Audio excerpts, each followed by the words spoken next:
A shocking development is unfolding across America as U.S. citizens and legal residents who were wrongfully detained during federal immigration raids are now fighting back against the government. This isn't just about immigration enforcement anymore. It's about constitutional rights, racial profiling, and the fundamental question of who's safe in America. The story begins with Carrie Lopez Alvarado, who was 9 months pregnant when she was arrested by immigration agents. She claims her baby was born early because of the trauma from her detention. I only thought about my stomach, and when they were shoving me to put the handcuffs on, I was scared because I almost fell, she said at a press conference. But Alvarado isn't alone. On Wednesday, attorneys announced federal claims on behalf of 5 U.S. citizens and 1 legal permanent resident. They claim they were detained because of racial profiling and their civil rights violated. This represents what could be the beginning of a massive legal challenge to the Trump administration's immigration enforcement tactics.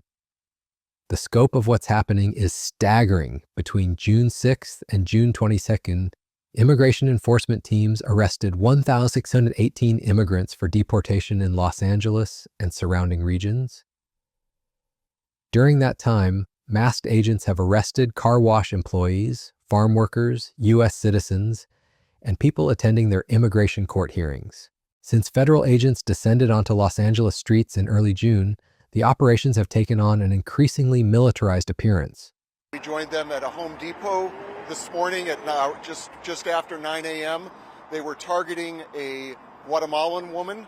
They did end up arresting her, but she was the only one that we saw arrested. A Border Patrol agent went up to a food stand to confirm that this woman was their target. Once they did, they moved in, and it was very quick. In and out in 4 minutes. Is you robbing a Nazi? ICE, you have no warrant! Get out! It created a very strong reaction, adverse reaction from the people there. They sent off sirens and blew whistles and shouted insults at the officers. Border Patrol units arrived at locations with sirens blaring, blocking exits and alleys to prevent escape. At one Home Depot parking lot, protesters shouted "Nazi" and used whistles to oppose the operation, while at other locations like car washes in Montebello, agents conducted quieter but equally aggressive raids. The human impact has been devastating. In Encinitas, California, ICE agents arrested an undocumented Guatemalan parent just 2 blocks from Parkdale Elementary School during morning drop-off time, traumatizing children and families in the process. Neighbors watch and record as ICE and ATF agents take a man in a construction safety vest into custody. What's right now? Citation! It happened Wednesday, 2 blocks from Parkdale Elementary School in Encinitas during morning drop-off. The crossing guard that stands here was told to divert children around this melee that was happening.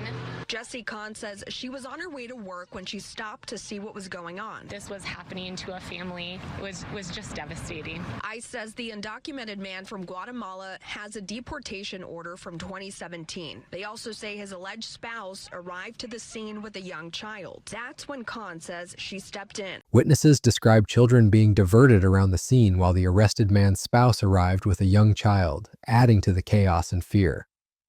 These operations have spread beyond California.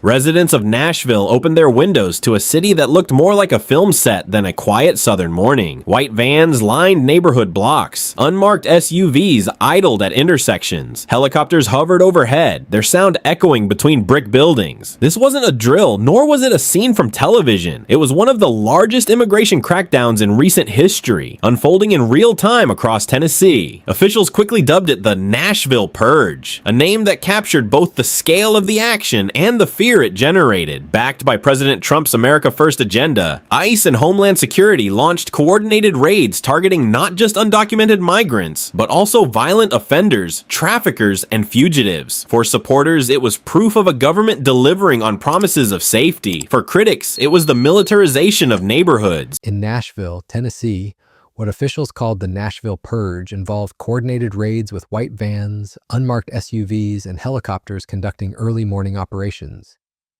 Schools reported missing parents, businesses lost employees, and churches opened their doors to frighten families seeking sanctuary. In New Jersey, federal raids targeted warehouses where dozens of workers were taken into custody. This man who said he was working inside at the time, we are not identifying. He said at least 50 co-workers were questioned by agents. He showed him his documents and was let go, but he says dozens were taken into custody. Here is another worker whose face and name we won't share. He said without explanation he was placed in handcuffs, then asked if he had documentation, which he says he did.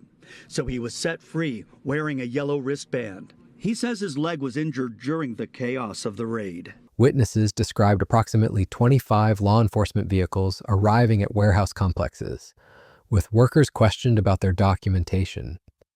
Those who could provide papers were released, while others were detained, sparking condemnation from immigrant advocacy groups who called the raids illegal and harmful to families.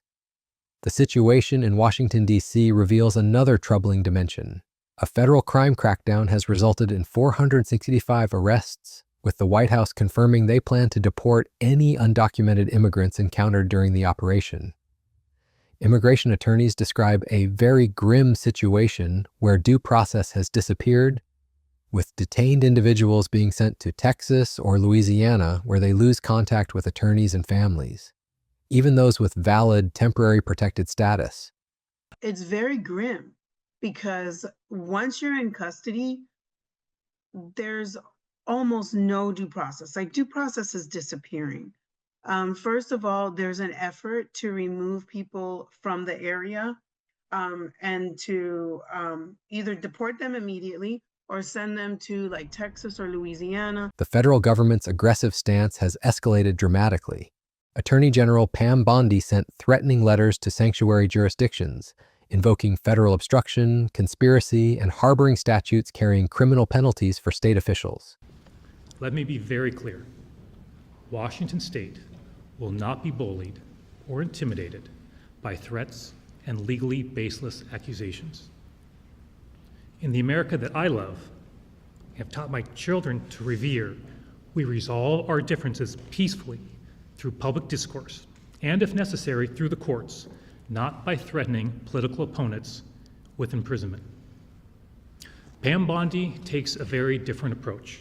Her letter threatens me, police officers, state troopers, sheriffs, judges, and other officials with prison time.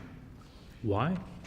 Because our state legislature passed a bipartisan law that appropriately and lawfully limits the diversion of state and local resources to federal immigration enforcement. By threatening criminal prosecutions of state officials, this letter embarrasses and disgraces the office of the United States Attorney General. Washington State is proud to be a welcoming community that values immigrants and refugees' contributions to our economy and our cultural fabric. We do so while accounting for and complying with applicable federal law. If Pam Bondi really believed Washington State is in conflict with controlling federal law, she would make some effort to explain that. She did not because she cannot. In 2017, I was the first state attorney general to challenge President Donald Trump's efforts to trample our Constitution in court, and I was the first attorney general to defeat him. Along with the excellent team in the Office of the Attorney General, we went on to defeat the first Trump administration 55 times in court. We were unsuccessful in just 3 cases. Washington Governor Bob Ferguson responded defiantly, declaring his state will not be bullied or intimidated by threats and legally baseless accusations. He emphasized that nobody in his administration is intimidated by the threats, stating they will defend democracy, the rule of law, and the people of their state against what he called a drift toward authoritarianism. Let's look at some of the individual cases that paint a disturbing picture. Javier Ramirez, a U.S. citizen who says he was taken into custody during an ICE raid at his workplace in Montebello, told agents, "I have my passport. I crossed the border in the morning. I was born in San Bernardino. I have my documents with me," and they didn't care. Ramirez was detained for 4 days despite being diabetic.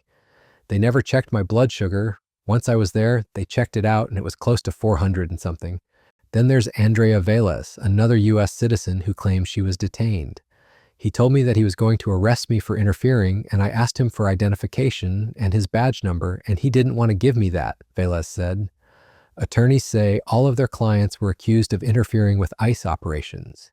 They claim that is false, and they want answers from the government.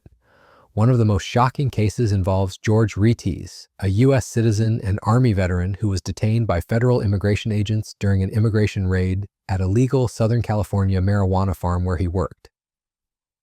Left injured and burned from pepper spray and tear gas, Ritis was detained for 3 days without explanation. Instead of seeing flickering birthday candles and hearing children's laugh, tear on his daughter's birthday, the father found himself alone in a cell with bright lights that never turned off, his skin burning and limbs aching. As he laid on a thin mattress covering a cement slab, he wondered if he would ever see his family again. All I wanted was to be there for my daughter's birthday. Since federal agents began these operations, several United States citizens have been detained and held in immigration detention centers. A review found at least 9 citizens were taken into custody by agents with U.S. Immigration and Customs Enforcement, or U.S. Customs and Border Protection, after protesting near or observing immigration raids in the Los Angeles area since June 6th. 2 are currently facing federal charges. The government's response has been defensive and contradictory. Tricia McLaughlin, a Department of Homeland Security spokesperson, told media that recent reports of citizens wrongly being arrested are false, and that the media is shamefully peddling a false narrative to demonize ICE agents. Yet the evidence continues to mount. An Axios review of news reports, social media videos, and claims by advocacy groups about raids since President Trump took office found several instances in which U.S. citizens alleged they were wrongfully detained. In one case, for 10 days in immigration detention. The legal challenge is unprecedented in its scope and implications. The federal lawsuit aims to immediately stop immigration agents from conducting the military-style raids that have swept across LA in the last month. The lawsuit accuses federal authorities of unleashing an unconstitutional siege by snatching workers and U.S. citizens off Southern California streets and denying them food, water, and the right to speak with an attorney. The 65-page complaint asks the U.S. District Court in Los Angeles to block federal immigration agents from continuing the raids. DCL. Are their tactics unconstitutional and allow access to counsel for those who have been swept up and detained? A federal judge has already taken action. Civil rights groups allege that ICE and Border Patrol agents are rounding people up based on their race and denying them access to lawyers. A federal judge said there's evidence what they're doing is illegal. The tactics being used are raising serious constitutional concerns. In a sworn declaration, the lead plaintiff, Pedro Vasquez Perdomo, said that on June 18th, he and co-workers were sitting at a bus stop, waiting for their ride to a construction job when armed, masked agents in plain clothes poured out of several unmarked cars and ran toward them. Vasquez Perdomo said he was afraid and tried to move away. The men grabbed and handcuffed him before ever asking for his identification. He was arrested, detained for 3 weeks, and while now released, is facing deportation. Lawyers pointed to numerous videos of recent immigration raids, press reports, and sworn declarations that prove federal agents are detaining people who look Latino on the assumption that they're immigrants, even though they know nothing else about them. They're engaging in roving patrols in which they're stopping people first and asking questions later, one attorney said. They're not going to admit this, but the evidence is clear. They're looking at race. The human cost is becoming increasingly apparent.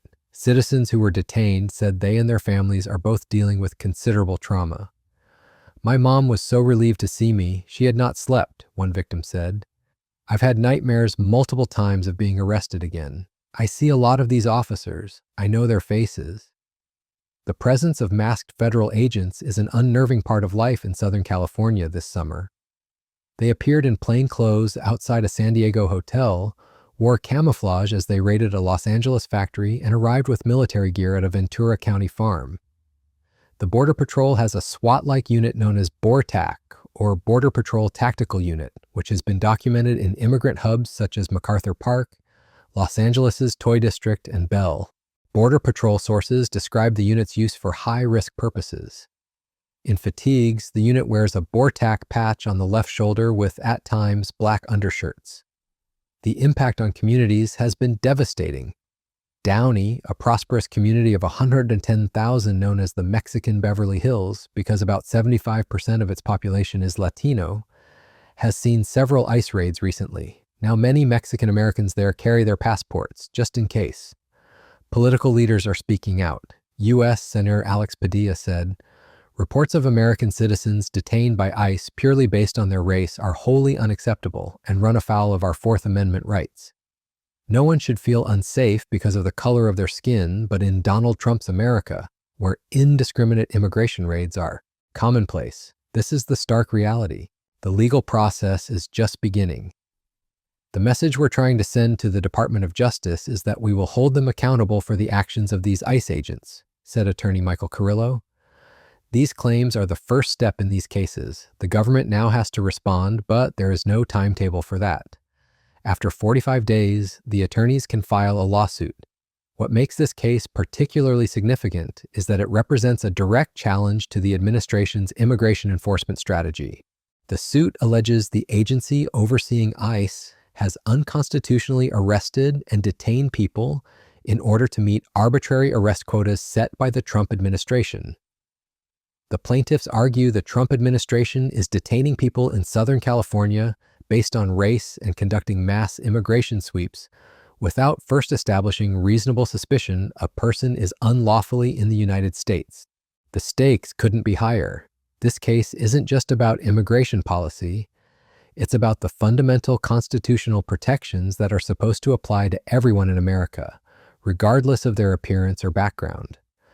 The outcome will likely determine whether federal agents can continue conducting what critics call indiscriminate raids, or whether they'll be forced to operate within stricter constitutional constraints. As this legal battle unfolds, one thing is clear. The line between immigration enforcement and constitutional violations has become dangerously blurred. The brave individuals stepping forward to challenge these practices are not just fighting for themselves. They're fighting for the principle that in America, your citizenship and constitutional rights shouldn't depend on the color of your skin or your last name. The government's response to these legal challenges will be crucial. Will they defend these tactics, or will they acknowledge that changes need to be made? The answer will tell us a lot about the direction of immigration enforcement in America and whether constitutional protections still mean something in the face of aggressive federal enforcement. This story is far from over. As more cases emerge and legal proceedings advance, we'll continue to follow this developing situation that strikes at the heart of American civil liberties and constitutional protections.